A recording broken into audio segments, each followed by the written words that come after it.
Mesdames et messieurs, bienvenue sur le plateau de Prima INSEE, seconde partie où l'on va recevoir dans quelques petites minutes Francis Huster qui s'est attaqué à l'énigme Stefan Zweig. Mais avant cela, on va jouer avec qui? Avec Christina, bien sûr. Christina.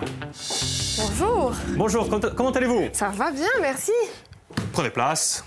Allez, comme d'habitude, on va montrer un petit extrait d'un jeu, j'imagine. Avem da yoga cu Pierre-Jean Lucioni e tempi va, tempi doge.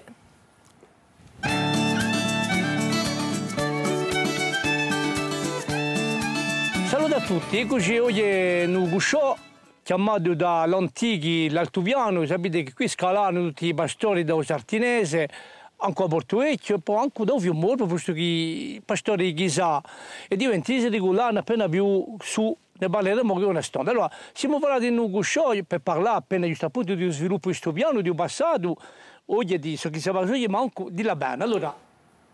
Allora, la suite ce soir à 20h50 sur Via Stella. Pendant ce temps, la question c'est comment les anciens appelaient-ils le plateau du Couchon? C'est assez simple. Si vous avez la réponse, vous nous appelez au 0800 3 x 0 900. Aujourd'hui, à gagner le livre de Giuseppe Turchini, Panzinter, ainsi que 2 places pour aller voir notre invité ce soir en l'énigme de Stefan avant-première. Zweig. Ça, c'est 2 super places, 2 même 3, si, on va voir, on pourrait négocier. Ça dépend combien vous êtes dans la famille. Voilà, mais je vous propose qu'on l'accueille tout de suite, vous avez compris. Volontiers. Nous accueillons Francis Huster. Et son metteur en scène. Et son metteur en scène. Bienvenue, messieurs. Bienvenue sur le plateau. On est absolument ravis de vous accueillir. Prenez place, prenez place. Bonjour. Quel honneur. Ah oui, très grand honneur que vous nous faites. On fait quand même les fiches d'identité. Merci beaucoup, oui. On va commencer avec la fiche de Francis Huster, que vous connaissez tous. Acteur, metteur en scène, scénariste. Écrivain. Écrivain et fan du PSG. Oui, c'est le pire. Oh non, un homme heureux en ce moment. Ah là, non, non, c'est incroyable, extraordinaire. Un petit pronostic, Bastia les reçoit ce week-end à 17h à Fouriagne. Bastia, c'est toujours la bête noire du PSG. Alors, c'est eu la surprise la dernière fois. Hein. Oui. Bon, et puis en plus, ils veulent pas prendre de risques, ils sont en tête. Je dis match nul. C'est bien. Voilà, à vos pronostics, tout ça. À côté, votre metteur en scène. Votre metteur en scène, Steve Suessa. Oui, bonjour. Bonjour, enchanté. Donc, vous collaborez depuis maintenant un petit moment avec Francis Huster. Une belle collaboration. Oui, c'est une collaboration qui dure, qui fait qu'on enchaîne des projets de pièces totalement différentes, dans des univers différents. Et c'est formidable de faire des pièces qui marchent et de faire des grandes tournées comme ça et d'aller à la rencontre du public.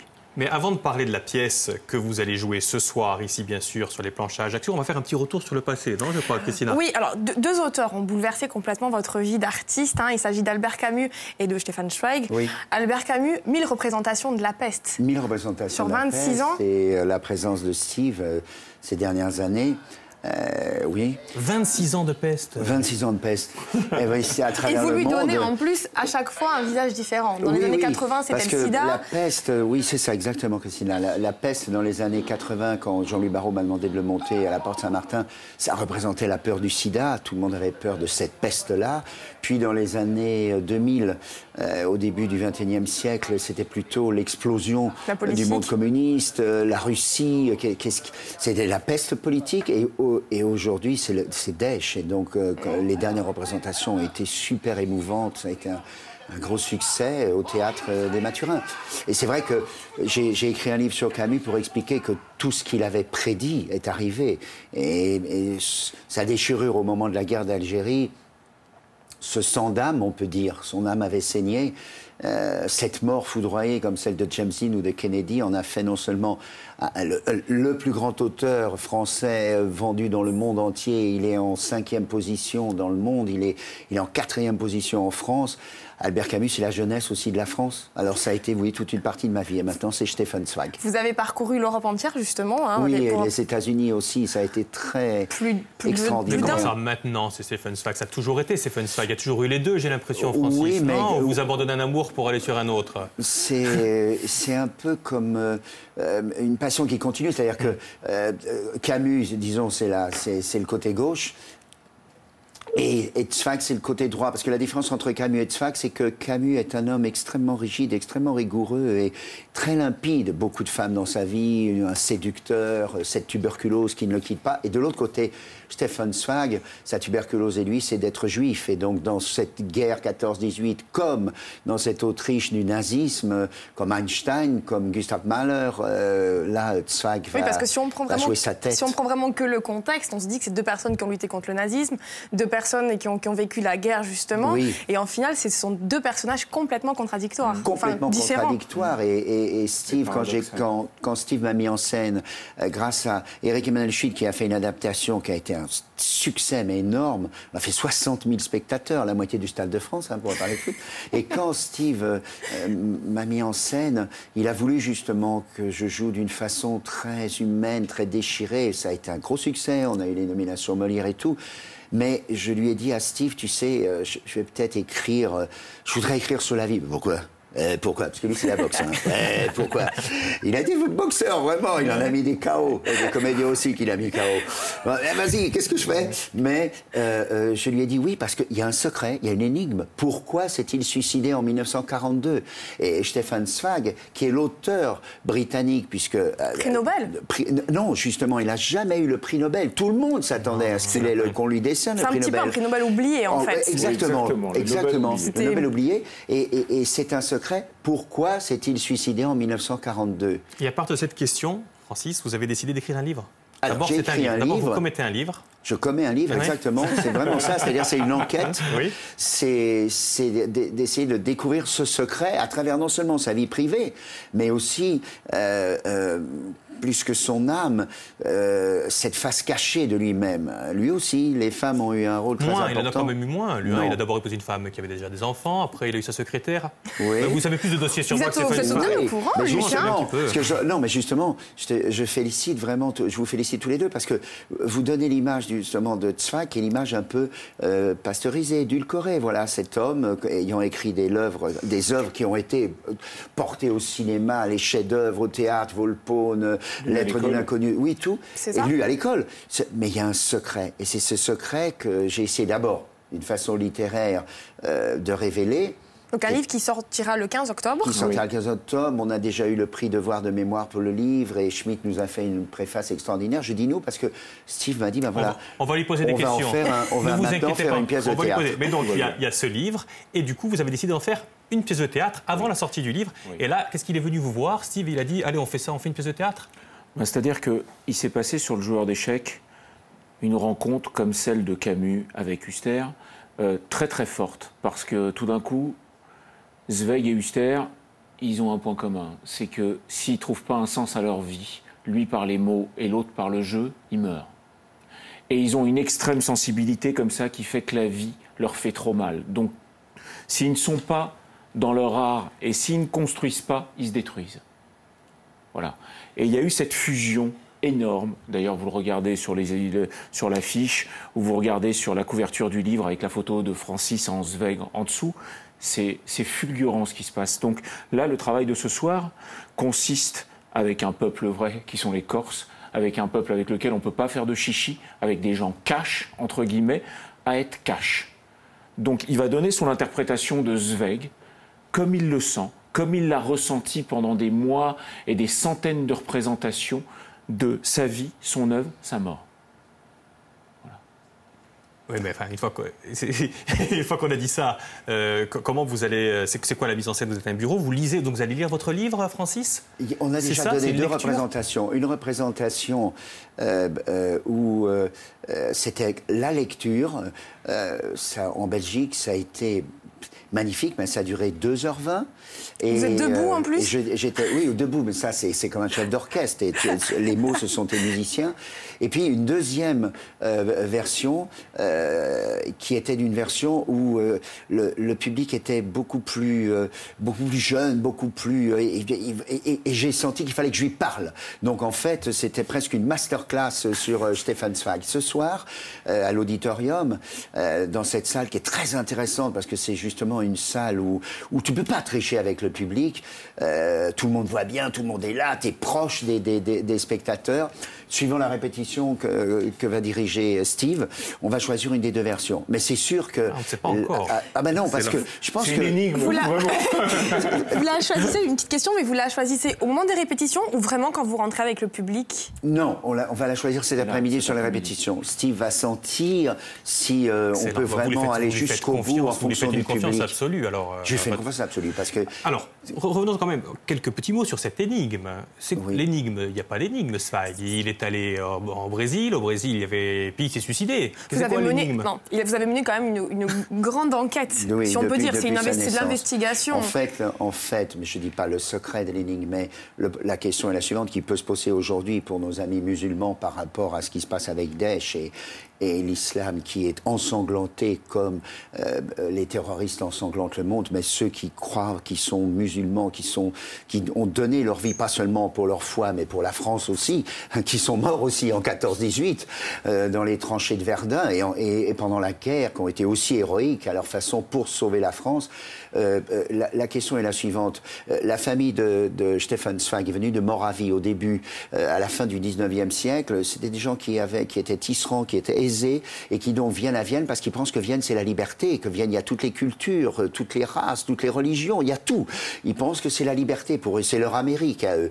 Et ils vont s'apercevoir au début du XXe siècle, et Stefan Zweig, adolescent, s'en aperçoit lui-même qu'au contraire, l'antisémitisme, le racisme et le reste, ce n'est pas Hitler et les nazis qui l'ont inventé. Il est déjà là. Ils ont inventé la solution finale de les exterminer, d'exterminer le peuple juif. Et il l'a dit pendant 20 ans avant d'arriver au pouvoir. Les Allemands étaient parfaitement au courant. Les Autrichiens étaient parfaitement au courant. Le maire de Vienne, Karl Lueger, qui est arrivé à être maire plusieurs fois de suite en se présentant, alors qu'il était déjà préélu, parce que l'empereur François-Joseph, le mari de Sissi, a empêché cette montée du pouvoir. Il n'a pas voulu justement que ce racisme la domine, mais finalement il a dominé. Et Stefan Zweig, au moment de la guerre 14-18, puis celle de 39-40, a une position. Est-ce qu'il faut, lui, célébrissime, au même titre que Messi, Ronaldo, Zidane ou les autres aujourd'hui, Stefan Zweig, c'est exactement comme Einstein, c'est comme Mahler, le monde entier le connaît. Est-ce qu'il doit, devant le monde entier, dire « ça suffit », pas d'Hitler, pas de Führer, pas de nazisme, je m'oppose, j'ose le dire, j'ose risquer ma vie. Ou alors, est-ce qu'il doit, comme il l'a fait, ne rien dire? Voilà. Alors, ce conflit, ce drame intérieur, l'énigme de Zweig, la question est la suivante. S'est-il suicidé par honte de son mutisme ou s'est-il suicidé parce que désespéré, en 1942, il s'est dit c'est fini. D'ailleurs, le Reich a gagné la guerre. Les Anglais s'embourbent avec le Japon. Les Français, c'est fini. Ça va durer des années, je me suicide. C'est votre interprétation. Mais est-ce qu'il ne s'est pas suicidé aussi parce qu'il s'est retrouvé seul, parce qu'il est resté fidèle à ses idées longtemps? Il était ami avec Romain Rolland notamment, mais il a fait le tri, il fait au fur et à mesure. Il s'est retrouvé quand même tout seul au Brésil. Est-ce que ce n'est pas aussi la solitude? Est-ce que quand on est fidèle à ses idées, on ne se retrouve pas seul? Justement, vous avez parfaitement raison. En se retrouvant seul, il s'est retrouvé face à sa culpabilité et à sa honte, et en même temps, face à cette chose extraordinaire qui l'aidait à respirer et à pas se tuer avant, son œuvre. Donc il avait dans une main son œuvre sublime, humaniste, magnifique, où il a pris parti pour l'homosexualité, il a pris parti pour les juifs, il a pris parti pour les femmes, il a été magnifique, mais en tant qu'homme, dans l'autre main, il avait cette solitude et cet accablement. Est-ce que c'est un suicide? Est-ce que c'est un crime contre lui-même? Vous le saurez ce soir. Vous le saurez ce soir. Non, mais... super.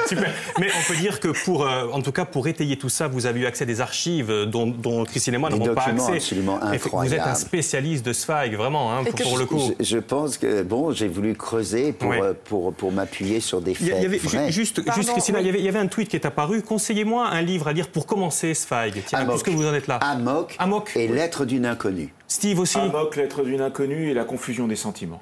3, ça en fait 3. Mais moi, j'aime bien ses biographies, moi, pour tout vous dire. Moi, Balzac, j'adorais Balzac. La biographie, c'est sublime. Alors, puisqu'on est en Corse, il faut absolument lire Fouché. C'est sublime. C'est donc l'écrivain autrichien Stefan Zweig, qui parlait couramment 4 langues, évidemment, l'allemand, l'anglais, l'italien, le latin et le français, qui a écrit sur la Révolution. Si on veut comprendre ce qui s'est passé, il faut absolument lire Fouché. C'est absolument sublime. Je pense qu'il faudrait revenir à ces livres. Oui. Non, mais c'est vrai que ça permettrait de comprendre l'actualité aujourd'hui. Les fondamentaux. Exactement. C'est comme la mode, ça revient en boucle. Tout à fait. On accueille notre gagnante, si vous le voulez bien. Elle a peut-être un mot à vous dire en plus. Hein. C'est Marie-Joseph. Bonjour. Marie-Joseph, bonjour. Bonjour, Vous nous appelez d'où? d'Ajaccio. Ah, vous n'êtes pas loin alors. Alors Pas c'est loin pour du vous les places, j'ai l'impression. Vous appelez pour ça, pour aller voir Francis, c'était pas pour nous, hein. Les deux. Qu'est-ce que vous faites dans... C'est vrai que j'adore Francis Huster. Vous pouvez lui dire, il vous entend. Je vous Je entends. vois, Merci je beaucoup. le vois à la télé. Est-ce que vous avez quelque chose à lui dire? D'ailleurs, il nous reste un petit peu de temps, peut-être allez-y. Hein. C'est un très très bon acteur et j'adore tout ce qu'il fait. Voilà. Voilà, Nous Francis. avons un point commun. Quelle est la bonne réponse? Dites-moi. L'altoupiane. Bravo, vous avez été très attentive. Oui. Et vous avez besoin de combien de places pour ce soir? 2 ou 3? Dites-nous. 2 suffiront. 2 suffiront. Eh ben voilà, ben il Très vous bien. accueillera. C'est à partir de 20h45. Hein, c'est à l'espace. C'est au Palais des Palais des Congrès. Congrès. C'est là, Au Palais des Congrès. 20h45. 20h45. Au Palais des Congrès, c'est pas Ajaccio. Ben, ce 20h30. soir alors. Ok, je vous remercie. Passez une bonne journée. À Bonne tout à l'heure. journée. À tout à 20h30, l'heure. 20h45, on verra bien. Oui. Et vous êtes sûr. aussi... Non, je voulais conclure parce que vous êtes en train de jouer une pièce avec Ingrid Chauvin. Oui, Complètement autre chose. oui. Alors Complètement autre chose, Ça, mais c'est la récréation, en fait. Non, C'est mais quoi? c'est presque un suicide parce que je suis fou amoureux de cette actrice. Entre 20h30, merci Steve, et 22h, je l'embrasse, je sais pas, mais 15 fois ou 20 fois, je la tiens dans mes bras, on danse ensemble, je fais presque l'amour avec elle sur scène. C'est une comédie, je la vois pleurer, s'effondrer, elle est exceptionnelle. Elle est Quelle géniale, actrice, j'adore. magnifique actrice, en plus une femme dans la vie extraordinaire. Et puis à 22h, c'est fini, ciao, au revoir. Elle repart avec son mari, salut, au revoir. mais ça, c'est- Chaque soir, je me dis, mais C'est de la ça va être frustration un petit l'enfer. peu, alors. C'est pas possible. En tout cas, votre actualité, c'est ce soir, bien sûr, on l'a bien compris. C'est encore dans le sud. Pourquoi vous n'allez... Il y avait un tweet. Pourquoi vous allez plus dans le sud que dans le nord quand vous venez en Corse? Parce que vous étiez aussi du côté de Il a une- Fozzano. Ah, j'ai tout fait, j'ai fait Porto Vecchio, mais je suis remonté quand même à Bastia aussi. Non, non, j'ai tout fait. Bon, c'est. Vous c'est ma reviendrez au mois de passion. janvier en plus. Ah, je reviendrai avec Christiana pour Love Letters, mis en scène par Benoît Lavigne. pas Christina, Bon, Christiana. Christiana, Christiana, oui, votre moi femme. c'est Christina, mais Steve, je crois que c'est plutôt Christina. Oui, on l'a vu dans le film particulier, hein, j'ai oui, l'impression. Oui, j'ai l'impression que oui. Bon, eh bien, écoutez, Ouais. bonne représentation. On va aller manger tous les deux ensemble. On va les laisser, on les laisse, on va les laisser. Faut quand même que je On va puisse parler un jouer. petit peu d'Irine Chauvin, si vous voulez bien. D'accord, oui, absolument. Allez, merci Merci en à tout vous, cas. Bonne merci représentation à vous. On rappelle que Merci vous êtes quand beaucoup. même avec Philippe Martinetti quand même, hein, ce soir. Ce soir, Philippe à 6h30, Martinez, oui. pour prolonger un petit peu la conversation. Oui, mais ça sera plus sérieux, donc on parlera. Pas de PSG. Si, Philippe est fan aussi de foot, hein, donc vous pourrez parler un petit peu foot je aussi. parlerai avec lui. Donc à ce soir, 6h30, Merci puis sur beaucoup. les planches à partir de 20h45. Merci Merci. Steve, merci Merci Philippe, beaucoup. Francis. Merci beaucoup. Christine, on se revoit demain, nous. Nous, on se retrouve demain. Et nous aussi, on se retrouve demain. Passez donc une excellente après-midi. Et à demain, dès Mondia INSEM à partir de 12h05, parce que c'est en direct, INSEM. Hein. Allez, à demain.